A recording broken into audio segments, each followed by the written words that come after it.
Hello दोस्तों, कैसे हो आप। आपका फिर से एक नई वीडियो में स्वागत है। हम जो है एशिया महाद्वीप को कवर कर रहे हैं। पिछली वीडियो में हमने एशिया महाद्वीप की नदियों के बारे में चर्चा की थी।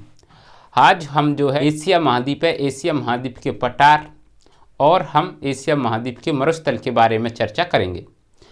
तो अगर आप इस चैनल पर नए आए हों तो प्लीज़ इस चैनल को सब्सक्राइब करें और बेल आइकन दबाएं। इससे क्या होगा, आपको नोटिफिकेशन मिलता रहेगा। और अगर आपको वीडियो अच्छा लगे तो इसे लाइक भी कर सकते हैं। तो चलो स्टार्ट करते हैं। आज की क्लास महत्वपूर्ण है क्योंकि यहाँ से है बहुत सारे क्वेश्चन बनते हैं कि कौन कौन से पठार हैं, कौन कौन से मरुस्थल हैं, उनके बारे में क्वेश्चन बनते हैं। तो हम मैप के माध्यम से समझेंगे और पहले हम समझेंगे कि मरुस्थल है और पठार हैं किस प्रकार से बनते हैं और इनकी क्या क्या स्थिति हो सकती है। तो हम देखते हैं, आपको पता है पृथ्वी क्या है और गोल है इस प्रकार से। और यहाँ पर अगर पृथ्वी है, पृथ्वी को बीचों बीच से एक रेखा काटती है जो 0 डिग्री अक्षांश कहलाती है। इस 0 डिग्री अक्षांश रेखा को हम विषुवत रेखा कहते हैं। क्या बोलते हैं दोस्तों? विषुवत रेखा। क्या बोलते हैं? विषुवत रेखा। और अगर हम उत्तर की साइड 23.5 डिग्री उत्तरी अक्षांश की बात करें तो इसे बोलते हैं हम कर्क रेखा, जो कि भारत के बीचों बीच से भी होकर गुजरती है। और 23.5 डिग्री अगर हम दक्षिण की बात करें तो इसे बोलते हैं हम मकर रेखा। क्या दोस्तों? मकर रेखा। अगर यहाँ की बात करें तो यहाँ पर है सूर्य है, वर्ष भर चमकता है इस क्षेत्र में। इस कारण इस क्षेत्र में है बरसात अधिक मात्रा में होती है। और इस क्षेत्र में बरसात अधिक होने के कारण है इस क्षेत्र में है क्योंकि यहाँ पर सूर्य अधिक मात्रा में चमकता है। इसके कारण है यहाँ पर क्या होता है, निम्न दाब का क्षेत्र बनता है, यानी वायु गर्म होती है, ऊपर उठती है, निम्न दाब का क्षेत्र बनता है और बरसात अधिक होती है। इस कारण इस क्षेत्र में है कोई भी मरुस्थल नहीं पाया जाता। कोई भी मरुस्थल है वो नहीं बनता है, ठीक है, और ना ही पाया जाता है, ठीक है। अब दूसरी बात करें, अगर हम उत्तरी अक्षांश से 30 से 40 डिग्री उत्तरी, यानी 30 से 40 डिग्री उत्तरी अक्षांश की बात करेंगे तो इस क्षेत्र को बोलते हैं, तो इस वाले क्षेत्र को बोलते हैं दोस्तों उष्णकटिबंधीय क्षेत्र। इस वाले क्षेत्र को क्या बोलते हैं दोस्तों? उष्ण कटिबंधीय क्षेत्र। इस उष्ण कटिबंधीय क्षेत्र में है सबसे ज़्यादा क्या होती है, वर्षा होती है। इस कारण यहाँ पर है कोई भी है मरुस्थल नहीं पाया जाता है। इसके बाद अगर 30 से 40 डिग्री अगर हम उत्तरी अक्षांश की बात करें या दक्षिणी अक्षांश की बात करें तो यहाँ पर क्या होता है, आपको पता है इस क्षेत्र में है, इसे बोलते हैं पहले उपोष्ण कटिबंधीय का क्षेत्र। उपोष्ण कटिबंधीय का क्षेत्र है, इस क्षेत्र में है सूर्य है कम मात्रा में चमकता है या तिर से चमकता है। इस कारण है इसमें है निम्न दाब का क्षेत्र नहीं बनता है और बरसात भी है बहुत कम मात्रा में होती है। इस कारण है इस क्षेत्र में है क्या पाए जाते हैं, मरुस्थल बनते हैं। तो इस क्षेत्र में है अधिकतर मरुस्थल पाए जाते हैं। कौन से? 30 से 40 डिग्री अक्षांश के मध्य क्या पाए जाते हैं दोस्तों, मरुस्थल पाए जाते हैं। अगर हम दूसरा कारण की बात करें, जैसे कि कोई क्या है, मान लीजिए इस प्रकार से हम अफ्रीका की बात करते हैं। ऐसे कोई महाद्वीप है, मान लीजिए अफ्रीका महाद्वीप है, ये अफ्रीका महाद्वीप है, ठीक है। इस अफ्रीका महाद्वीप में बात करें तो यहाँ पर एक क्या है, इसका पश्चिमी किनारा है, इसे बोलते हैं पश्चिमी, क्योंकि पश्चिम दिशा में पश्चिमी क्षेत्र, ठीक है, या पश्चिमी किनारा, उसे बोलते हैं पूर्वी क्षेत्र या पूर्वी किनारा, ठीक है। तो अधिकतर जो पूर्वी क्षेत्र है, इस पूर्वी क्षेत्र में अगर समुद्र की बात करें, इसके समुद्र के किनारे जो धारा बहती है वो बहती है गर्म जल धारा। कौन सी दोस्तों? गर्म जल धारा। और इधर के मध्य जो धारा बहती है उसे बोलते हैं ठंडी जलधारा। अधिकतर ठंडी जलधारा है किधर की, पश्चिम की दिशा में बहती है, पश्चिम में बहती है। इस ठंडी जलधारा के कारण है यहाँ पर निम्न दाब का क्षेत्र है वो नहीं बन पाता है। इस कारण बरसात नहीं होती है और यहाँ पर क्या पाया जाता है, मरुस्थल बनते हैं। तो आपको पता है यहाँ पर और यहाँ पर सबसे बड़ा मरुस्थल यहाँ पर बनता है, इधर बनता है, जैसे कि सहारा मरुस्थल है वो अफ्रीका का सबसे बड़ा मरुस्थल है और विश्व का भी सबसे बड़ा मरुस्थल है। इसके बाद यहाँ पर नामीबिया अटाकामा मरुस्थल भी, नामीबिया का मरुस्थल भी यहाँ पर बनता है, बोलिविया वगैरह में यहाँ पर भी जो मरुस्थल बनता है वो किस पे पाया जाता है, पश्चिम दिशा में पाया जाता है। लेकिन हम क्या पढ़ रहे हैं, इस इसे नहीं पढ़ रहे हैं, किसे पढ़ रहे हैं हम, एशिया है, एशिया के मरुस्थल के बारे में चर्चा करेंगे। तो आपको समझ में आ गया होगा क्या बनते हैं, इस प्रकार से मरुस्थल पाए जाते हैं। इसके बाद अगर हम भारत की बात करें, तो कौन सा है भारत का उपोष्णकटिबंधीय क्षेत्र में आता है। तो भारत में भी उपोष्णकटिबंधीय क्षेत्र में ही क्या पाए जाते हैं, जो है मरुस्थल बनते हैं। तो हम मरुस्थल के बारे में चर्चा करते हैं। आपको एक और बात बता दूं, क्योंकि यहाँ से या पृथ्वी है, तो पृथ्वी के इस प्रकार से यहाँ से सिंगापुर के पास से है कौन सी रेखा गुजरती है, विषुवत रेखा। और भारत के बीचों बीच से कौन सी रेखा गुजरती है, आपको पता है, कर्क रेखा। इस प्रकार से कर्क रेखा होकर गुजरती है, बीचों बीच से होकर गुजरती है। तो इधर के बाद, यानी कि इधर के बाद जो क्षेत्र पाया जाता है, यानी कि 30 से 40 डिग्री के मध्य का जो क्षेत्र पाया जाता है, उसे बोलते हैं उपोष्णकटिबंधीय। कौन सा दोस्तों, उपोष्णकटिबंधीय। तो अगर आपसे पूछे तो उपोष्णकटिबंधीय क्षेत्र में है अधिकतर मरुस्थल बनते हैं। तो कहाँ पर अधिकतर मरुस्थल बनते हैं, तो उपोष्णकटिबंधीय क्षेत्र में बनते हैं। यह है जो महाद्वीप है, महाद्वीप के जो है पश्चिम में है अधिकतर मरुस्थल पाए जाते हैं। आपको बता दिया है क्या कारण है, क्योंकि वहाँ पर है ठंडी जलधारा बहती है। हम देखते हैं कौन कौन से मरुस्थल है वो एशिया महाद्वीप में पाए जाते हैं। जो आपको मरुस्थल चमक रहे हैं वो रेड कलर से हैं, जो एशिया महाद्वीप में मरुस्थल आपको दिख रहे हैं। पहले हम देखते हैं यहाँ पर मरुस्थल। यहाँ पर जो मरुस्थल पाया जाता है इसे बोलते हैं अनातोलिया या अनाटोलिया का मरुस्थल। जो अनाटोलिया है, अनातोलिया का मरुस्थल है, ये पाया जाता है तुर्की में। ये कौन सा देश है दोस्तों, तुर्की।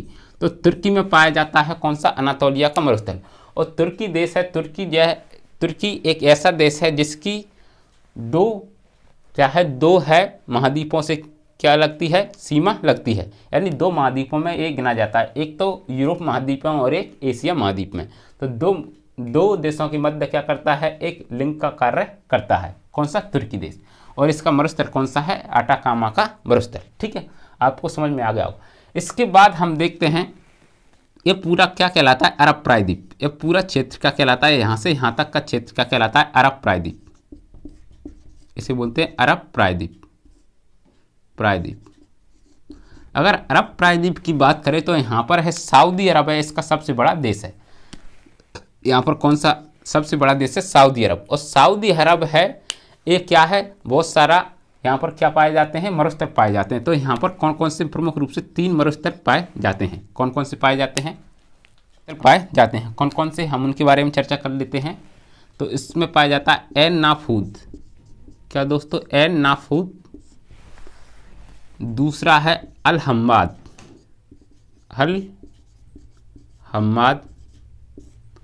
और तीसरा पाया जाता है रुब अल खाली।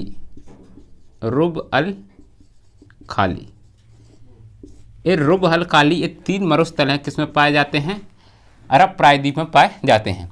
इस अरब प्रायद्वीप में है, एक क्या है, मरुस्थल होने के कारण आपको पता है पूरी बंजर भूमि है, और इसमें जो है खेती है बहुत कम मात्रा में होती है।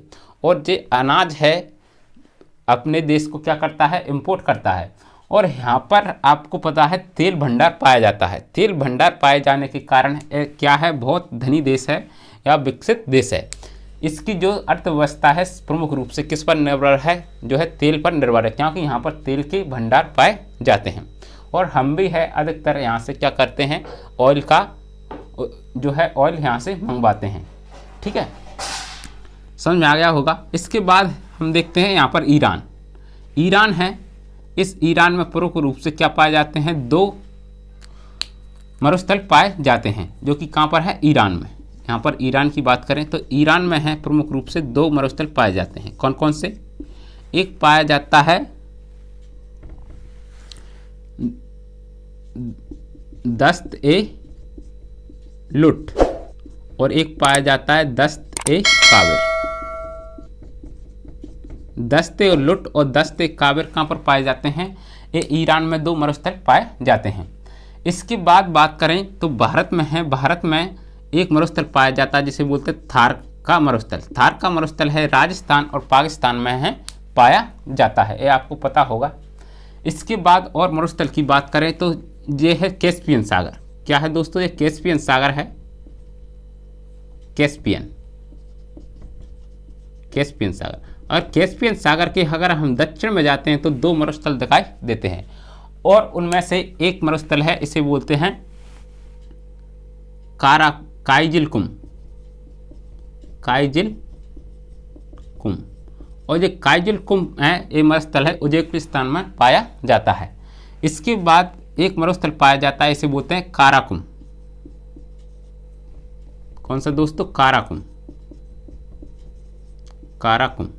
काराकुम मरुस्थल है, वो है तुर्कमेनिस्तान में पाया जाता है। किसमें पाया जाता है दोस्तों? तुर्कमेनिस्तान में पाया जाता है। ये प्रमुख रूप से मरुस्थल है। इसके बाद एक और मरुस्थल है, इसे बोलते हैं तकला मकान का मरुस्थल। तकला मकान मरुस्थल है, प्रमुख रूप से किसमें पाया जाता है? चीन में पाया जाता है। इसके बाद ये सबसे बड़ा मरुस्थल है, इसे बोलते हैं गोबी मरुस्थल। क्या दोस्तों? गोबी मरुस्थल है, प्रमुख रूप से कहाँ पर पाया जाता है? ये चीन है और मंगोलिया में पाया जाता है। कहाँ पर पाया जाता है दोस्तों? चीन है और मंगोलिया में पाया जाता है। मंगोलिया और चीन में है पाया जाता है। इसके बाद ये क्या होते हैं? प्रमुख रूप से मरुस्थल हैं, किसके हैं? एशिया महाद्वीप के प्रमुख रूप से मरुस्थल हैं। इसके बाद मरुस्थलों के बाद हम देखते हैं पठारों के बारे में। तो पठार के बारे में बात करें तो यहाँ पर है ईरान का पठार। क्या है? अगर हम कैस्पियन सागर के दक्षिण में देखेंगे तो यहाँ पर पठार पाया जाता है, बोलते हैं ईरान का पठार। इस ईरान के पठार है, ये दो जो है पर्वतों से घिरा हुआ है, इसे बोलते हैं जो है एल्ब्रुस पर्वत। एक एल्ब्रुस पर्वत और दूसरा है जाग्रोस पर्वत। जाग्रोस पर्वत और एल्ब्रुस पर्वत से क्या है? गिरा है कौन सा? ईरान का पठार। तो आपको पूछे कि ईरान का पठार है किन दो पर्वतों से गिरा है? तो एल्ब्रुस पर्वत और जाग्रोस पर्वतों से गिरा है। इसके बाद हम दो और पठारों की बात करें। भारत में है दो पठार प्रमुख रूप से पाए जाते हैं। एक होता है ये नागपुर का पठार। एक कौन सा है? नागपुर का पठार। और यह है दक्कन का पठार। भारत में प्रमुख रूप से दो पठार पाए जाते हैं। इसके बाद अगर हम बात करें तो यहाँ पर म्यांमार में एक पठार पाया जाता है, इसे बोलते हैं शान का पठार। शान का पठार जो कहाँ पर पाया जाता है? म्यांमार में पाया जाता है शान का पठार। और शान का पठार है किसके लिए प्रसिद्ध है? चांदी के लिए प्रसिद्ध है। यानी कि यहाँ पर चांदी की मात्रा है, अधिक मात्रा में पाई जाती है। किसमें? जो है नागपुर के शान के पठार में है। ठीक है। इसके बाद अगर हम बात करें तो यहाँ पर है पूचान का पठार। क्या दोस्तों? पूचान का पठार है, कहाँ पर पाया जाता है? चीन में पाया जाता है। चीन के हम बात करें तो पूर्व में है ये पूचान का पठार पाया जाता है। इसके बाद देखते हैं हिमालय। हिमालय के है उत्तर पूर्व में है, प्रमुख रूप से या उत्तर में है दो पठार पाए जाते हैं। प्रमुख रूप से इसे बोलते हैं पामीर का पठार। क्या दोस्तों? पामीर का पठार। और दूसरा है इसे बोलते हैं तिब्बत का पठार। तिब्बत का पठार, plateau of Tibet and plateau of Pamir. Tibet की बात करते हैं, एक तिब्बत पठार है जो प्रमुख रूप से चीन में पाया जाता है। और एक तिब्बत की है राजधानी क्या है? लहासा है। और एक चीन से अलग हुआ था, तब है दलाई लामा है भारत में आ गए थे, लेकिन तब क्या तिब्बत में ही रहते थे। कौन? दलाई लामा, जो कि बौद्ध धर्म गुरु हैं। इसके बाद हम देखते हैं पामीर का पठार। पामीर का पठार है, इसे विश्व की छत कहते हैं और है बहुत प्रसिद्ध है। ठीक है। इसे रूफ ऑफ वर्ल्ड कहते हैं, विश्व की छत। हम बात करते हैं इसलिए प्रमुख रूप से महत्वपूर्ण है क्योंकि यहाँ से है 4 पर्वत निकलते हैं। किससे? पामीर के पठार से। इस प्रकार से पामीर का पठार है और यहाँ से मान लीजिए 4 पर्वत निकलते हैं इस प्रकार से। ठीक है। जो कि भारत में निकलता है या जो है इसके इस प्रकार से दक्षिण पूर्व में है, दक्षिण पश्चिम में पठार निकलता है। इसे बोलते हैं हम काराकोरम श्रेणी। काराकोरम पर्वत, काराकोरम श्रेणी। इस काराकोरम श्रेणी कहाँ पर पाई जाती है? भारत में है इसकी श्रेणी बनती है।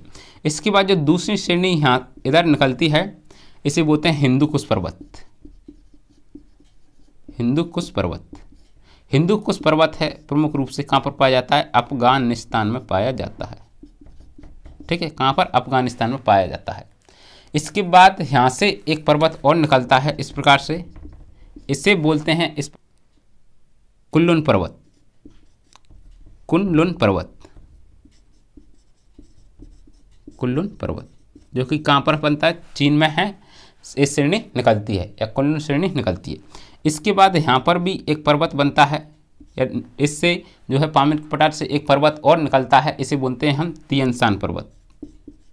तियन शान पर्वत इस पर प्रमुख रूप से है। तो पामीर के पठार से आपको पता कितने है आप, तो पामीर के पठार से है कितने पर्वत है प्रमुख रूप से निकलते हैं? तो कौन कौन से? काराकोरम, हिंदुकुश पर्वत, तियन शान पर्वत और कुनलुन पर्वत। ठीक है, तो इस प्रकार से पामीर का पठार महत्वपूर्ण है। आपको यह समझ में आ गया होगा। Thank you for watching this video and धन्यवाद। मिलते हैं नेक्स्ट क्लास में।